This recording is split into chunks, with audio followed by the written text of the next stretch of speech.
السلام علیکم ورحمۃ اللہ وبرکاتہ۔ آج کی اس ویڈیو میں بات کریں گے خواب میں بچھو دیکھنا، بچھو مارنا، بچھو کھانا، بچھو کا کاٹنا۔ ان تمام خوابوں کی تعبیریں جاننا چاہتے ہیں تو ہماری اس ویڈیو کو آخر تک ضرور دیکھیں۔ جب بھی خوابوں کی تعبیر بیان کی جائے اور اس میں مرد و عورت میں سے کسی کا ذکر نہ ہو تو اس سے مراد مرد و عورت دونوں ہیں۔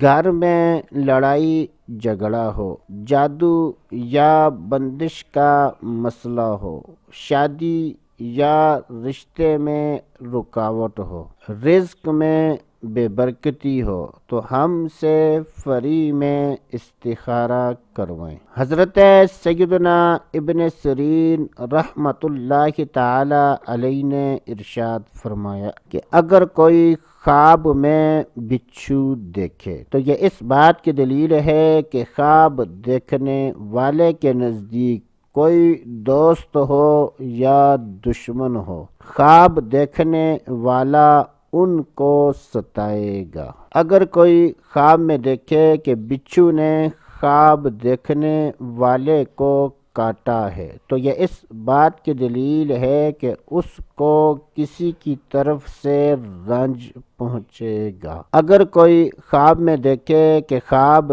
دیکھنے والے نے بچھو کو مارا ہے تو یہ اس بات کی دلیل ہے کہ خواب دیکھنے والا دشمن پر فتح پائے گا۔ اگر کوئی خواب میں دیکھے کہ اس نے بچھو پکا کر کھایا ہے تو یہ اس بات کی دلیل ہے کہ ایسا آدمی دشمن کا مال حاصل کرے گا اور دشمن کا مال کھائے گا۔ اللہ عز و جل سے دعا ہے کہ اللہ عز و جل ہمیں اچھے خواب دیکھنے اور برے خوابوں سے بچنے کی توفیق عطا فرمائے۔ تو دوستو ابھی کے لیے اتنا ہی، اگلی ویڈیو تک اجازت، اللہ حافظ۔